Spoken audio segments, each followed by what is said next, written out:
So, reasons why it still behooves you to put out a newsletter that doesn't commit these sins. When you do it right, you can stay in touch with everybody with much less time than, say, poor Dave having to contact 100 people every single month or every single quarter. You probably do that anyway, but it would be nice to have that extra help so that you're doing other things. They can reinforce your brand when designed well. They can also build and strengthen relationships when they're not too corporate, when they allow people to get a sense of your personality, your business personality. For instance, how many people love Trader Joe's? Trader Joe's has a very distinct brand. Have you ever read their newsletter? They're fun. I mean, they talk about the coconut that they've sourced that's monkey picked or whatever. It's just a lot of fun. So I look forward to receiving it. And it makes me want to go to the store and I actually check off everything that I'm going to buy. That is reinforcing the brand experience when I'm not even at Trader Joe's. If you can get people to feel that way about your business, they're going to stay with you because they will love you. You're not just going to be another vendor. So the other big point is you want your newsletter to make you stand out from the competition in a very good way. This is the bad way, that is the good way. So, the big question that we should think about today is how can a newsletter specifically help your business? Dum-da-da-dum. Once you've decided you want to have a newsletter, is it just a matter of finding constant contact, signing up, having an intern throw some words on a piece of paper, computer? Definitely not. All right, so you don't just dive in. There's actually a whole strategy to it. You need to think about who you're trying to reach. You need to think about why they're going to want to read your newsletter, because like you, they're getting 15, 20, 40 a week. You have to think about how it's going to tie into your overall business strategy. A number of companies, believe it or not, produce newsletters. And they do it because they know it's a good thing. It's a marketing best practice. I need to stay in front of people. But they just put out newsletters without really thinking about how it supports their overall business goals. So for instance, when you're thinking about your target customer, who's going to read your newsletter, don't necessarily think about everybody that you work with. We've all heard the 80-20 rule. How 80% of your business is going to come from 20% of your customers. When you're putting together your marketing materials, whether it's your newsletter, a blog, anything, you want to tailor it toward that 20% that really makes you smile when you come to work in the morning. That way you can attract more of those kinds of clients, and everybody wins. You love working with them, they'll love working with you.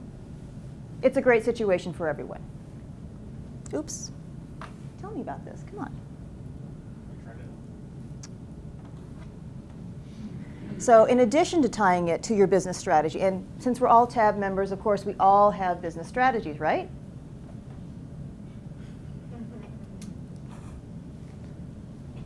Then you have to think about how you're going to measure the results. And this is harder, obviously, if you decide to go with a print newsletter, which we'll talk about. But sometimes print newsletters work better. It depends on who your audience is. But you need to figure out what you want to get from your newsletter because it is going to take time.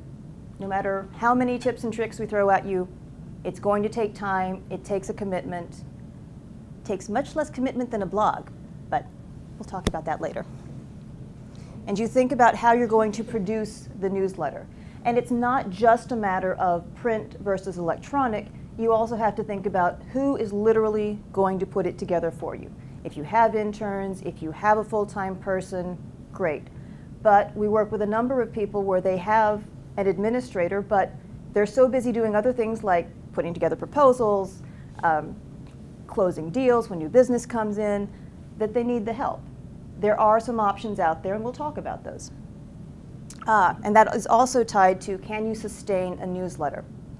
because your newsletter is an extension of your company, it's part of your brand, there's this implied contract here. You're saying, thank you for, agreeing to stay in touch with me, and in exchange, I'm going to give you useful, helpful information that's going to make your life better in some way every month, every quarter, every 6 months. But whatever you say you're going to do, you need to do it. Because obviously, if you're going to slack on the newsletter, where else might the relationship suffer? So, just things to be aware of. Any questions? Comments? That's the biggest hurdle in my mind, is that commitment, because I know instinctively that I'm making a commitment if I start this process, and I just don't know whether I am prepared to sustain that. Okay, well, we will talk about ways to dip your toe in the water, because you don't have to commit to a bi-weekly newsletter. Just in terms of background, when I started working in the corporate world, I was a full-time staff writer and responsible for producing an 8-page newsletter every 2 weeks. So that was my job. By the time I left, I had a full-time staff of 2 under me, and we were producing a 12, sometimes 16, 20-page newsletter, again, every 2 weeks. Most companies don't have those resources. So if you're wearing so many different hats, how can you get something out the door that still reflects well upon you and your brand, but still brings value to your clients? Stephen, I'm just curious, on the heels of Denise's concern, you being in the industry, is there any sort of unwritten or written rule about length? Because you just elaborate on the length of the ones that you were asked to produce. If someone produces a page newsletter or a 2-page newsletter, is that looked at as being too short because they don't have enough to say? Or if the content is good, is that accessible for someone with a small business that wants to do one, that doesn't want to spend a lot of time doing it? Is there any kind of perception that the recipient would receive based on the length? As long as the quality is there and the consistency is there, that's really the big thing you have to be concerned about. And in fact, I have some examples of 2 different newsletters from the same industry.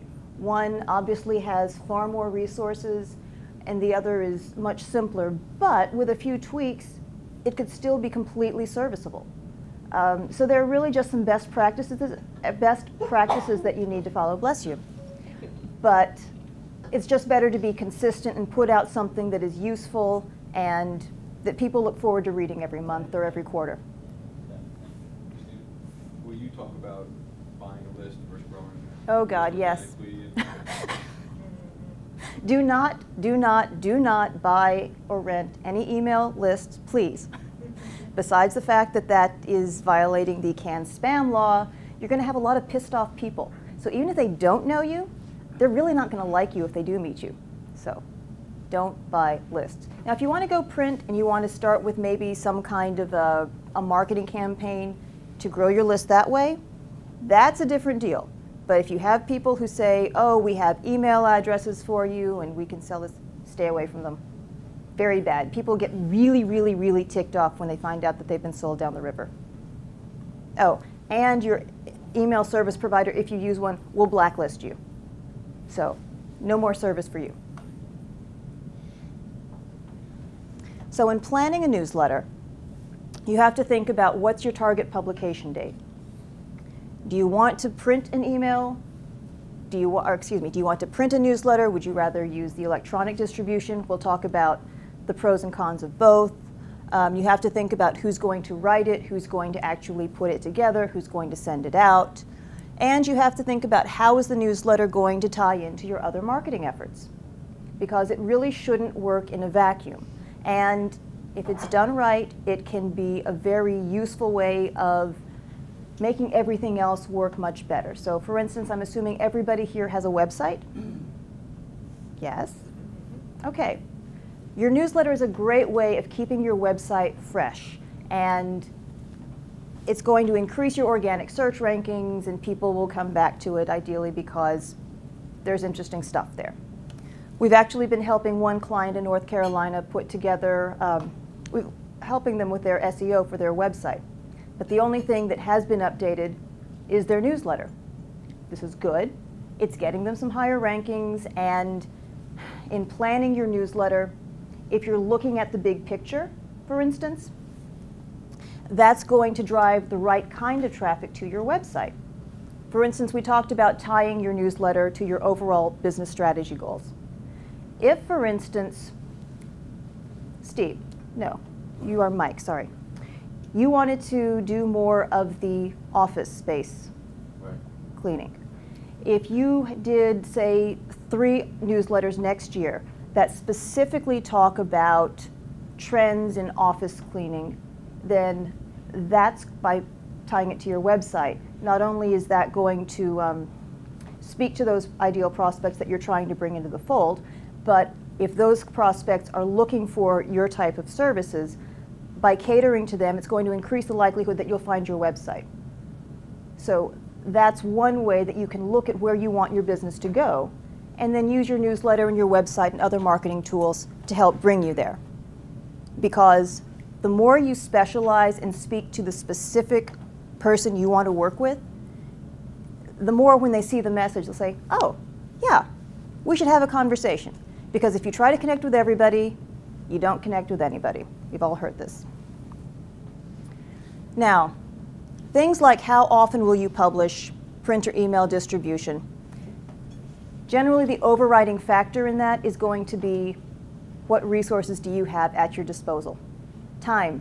Time is a very scarce commodity. So if you've never done a newsletter before, if you want to do this all in-house, maybe you should start with something quarterly. Quarterly is really kind of a minimum. You know, you're saying once every 3 months. It's not a big deal. Print is obviously more expensive than email distribution. They're completely different beasts. I mean, think about it. Does anybody here read print newsletters? Does anybody get a print newsletter? Yes. Kathy sends one out. Kathy Caldwell, from IT Radix sends one out. And what's the sense when you actually get that in the mail? That I need to sit down with her and teach her how to do email marketing, right? Actually, the theory there is that so many people have stopped doing it that her feeling is it's more recognizable and it sits on people's desks versus getting deleted. I mean, that is valid because so many people are doing email marketing. It shows that you've taken that extra time. And depending on who your audience is, you have a better chance of being seen. We do a lot of work in the security industry, in real estate and construction, and the number of the people in those fields are, not to stereotype, but older white guys who aren't necessarily checking their email every 5 minutes. You know, send them something in the mail and they're more likely to get to it in their physical inbox at some point. So it depends on who you're trying to reach. If you're dealing with a younger audience, yeah, email's the way to go. And heck, do a mobile newsletter for that matter. Oh, sorry. But the big thing to think about is what can you commit to and then keep up with that. If 3 months works and you get through, say, your first 3 newsletters, at that point maybe you'll think about going bi-monthly. Maybe you can think about going monthly at some point. It just depends on what you can sustain, but the big important thing to remember is to just be consistent. And there is no hard, fast rule on length. So don't feel like you have to put together a 4-page newsletter, a 2-page newsletter. Just look at what you can realistically come up with. And if you're concerned about having topics, you know, and we'll talk about that later. You know, I can't come up with 4 articles a month. I can't come up with 4 articles every quarter. If you can come up with one short, if you're funny, entertaining quip to share with people, maybe have a little fast fact, it doesn't have to be long. The big thing is you want to just get in people's faces, you want to entertain, inform, and then get out before you become a nuisance. Any questions? You guys are easy. Okay, now we'll take a look at some newsletters, some that we've done, some that we haven't.